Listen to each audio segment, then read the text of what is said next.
Christopher Calandra, Certified Financial Planner, is an innovative, comprehensive, informative, and cutting-edge podcast that discusses financial topics ranging from personal finance, economics, politics, and personal growth. Simply Financial will cover intriguing and thought-provoking questions so that the listener can simply increase their financial IQ.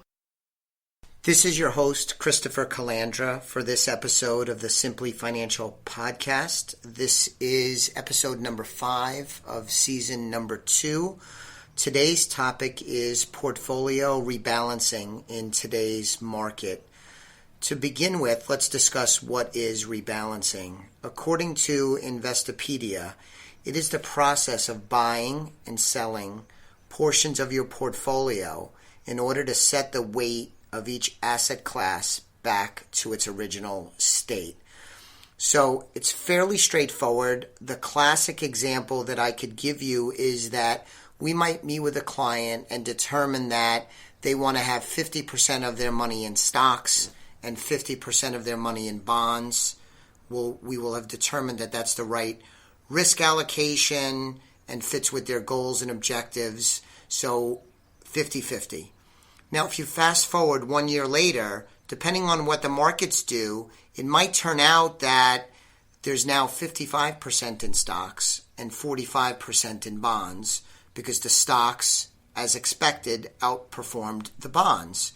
Now, the trouble with this is that the client is now more aggressive, has more of a risk posture than they had initially and what they wanted initially. So when we rebalance, we would go back to the original 50-50 split and return to the original risk allocation, target allocation that we started with. That, in the simplest sense, is rebalancing. So the steps to do rebalancing requires 2 simple ones and then a more complex one. Let's talk about the 2 simple ones first. You design your investment plan. You decide what your ideal mix of stocks and bonds are. And this is based on your personal situation, including your long-term goals and your risk tolerance.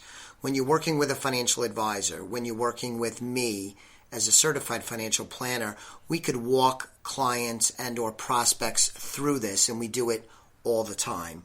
But to begin with, you're designing your investment plan, deciding what your ideal mix is between stocks and bonds. This is based on your personal situation, including your long-term goals and your risk tolerance. Step 2 is as the values change, you check your personal mix and you adjust your holdings to reflect your personal situation and return to your ideal mix. Again, going back to my example of the 50-50, every so often you want to come back to that 50-50. If you let one side of that 50-50 run too much, you become more aggressive and take on more risk.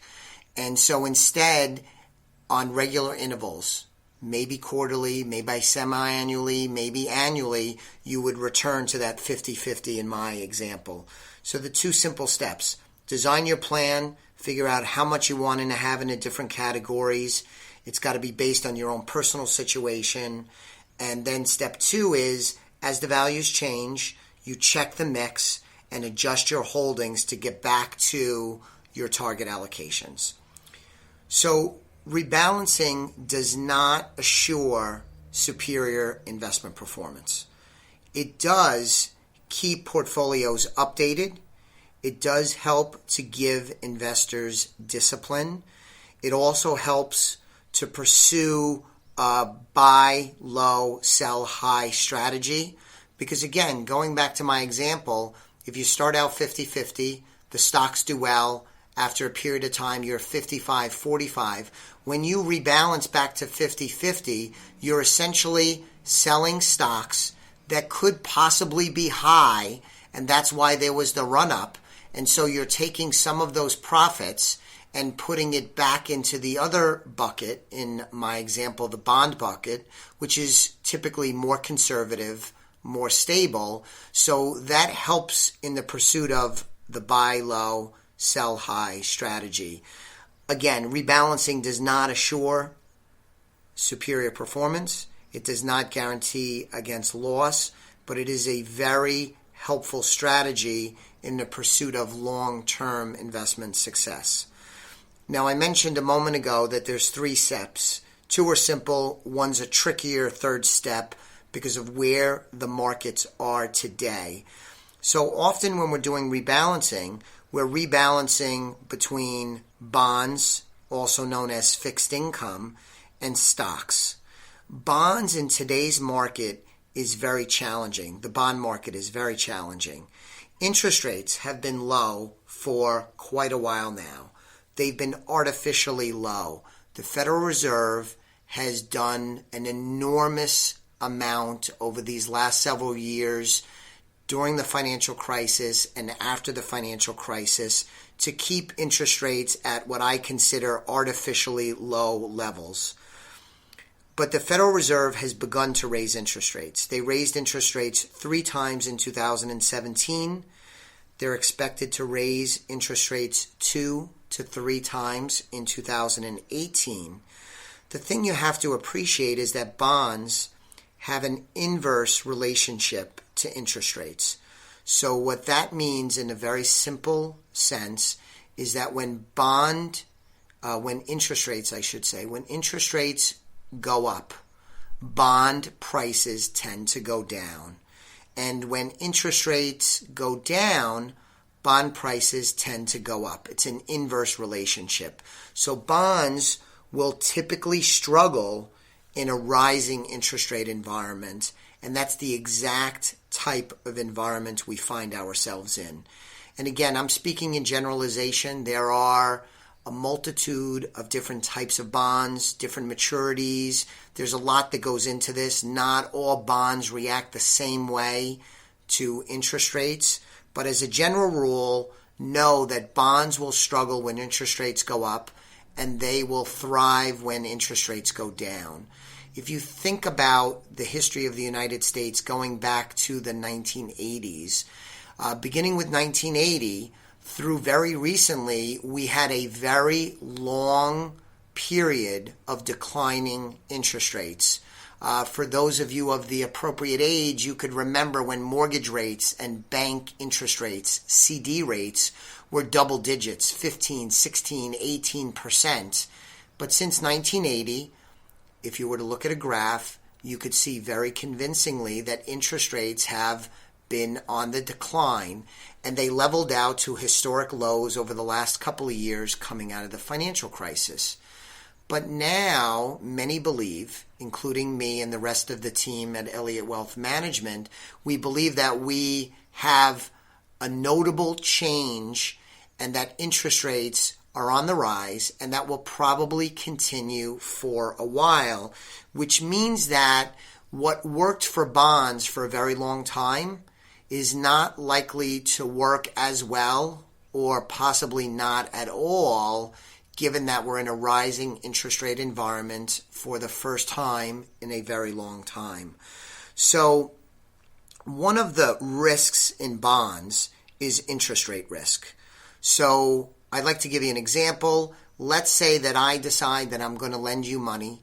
I'm going to lend you money, and you agree you're going to pay me, let's say, a 4% interest rate. So we agree on the 4% because that's kind of the going rate in the market as best you and I can tell. So I lend you the money. You're going to pay me a 4% interest rate, and let's say in 5 years or maybe 10 years, the agreement calls for you to return the amount loaned back to me. So if I'm lending you $10,000 or $100,000, I would get back that $10,000 or $100,000 at a predetermined time period, say 5, 10, could be 20, 30 years, whatever. So that's the deal. Now what happens is, if we fast forward and the going rate down the line is no longer 4%, but let's say it's 6%. Well, that means then I'm holding this bond or this loan at 4%, but I could go get a new one at 6%. Well, now my 4% one doesn't look so good anymore. Now, if I wanted to sell my 4% loan to someone else, no rational investor would likely buy my 4% bond, my 4% loan that I'm holding if all of the new ones are at 6% or the comparable, similar ones are at 6%? They would not buy mine at 4%. So what would I have to do to entice a seller to buy my bond, to buy my loan if I want to get rid of it? I would have to cut my price. I would have to give them the loan. Let's say the face value of the loan was $100,000. I might have to give it to them for $90,000.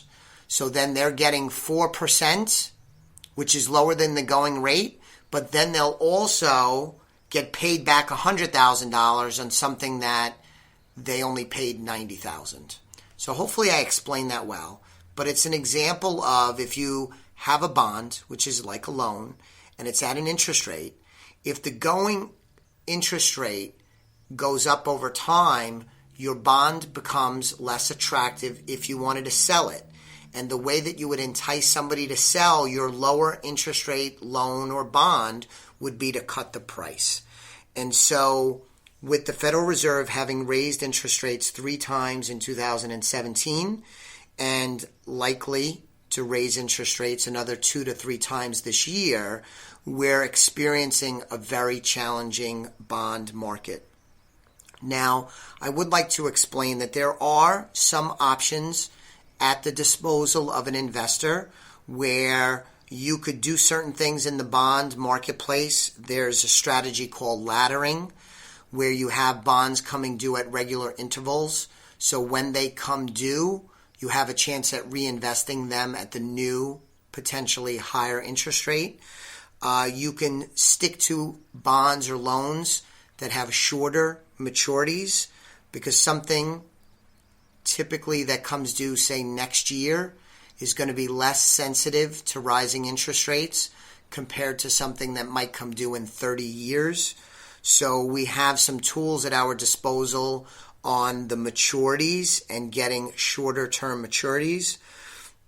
You could also look to alternatives, maybe not using bonds as much as you might otherwise have been using, or you could consider alternatives. So that could be stocks, it could be real estate, could be bank loans, it could be just about anything.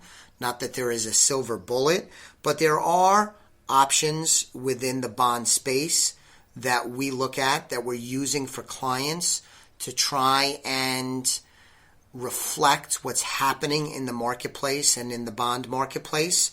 So there are solutions, there are ways to minimize the risk that reflect what's happening in the marketplace today. So the 3 steps are: design your investment plan, come up with your ideal mix. Number 2, as your values change, you're going to check on your personal mix. You're going to adjust your holdings to reflect your personal solution and get back to your ideal mix.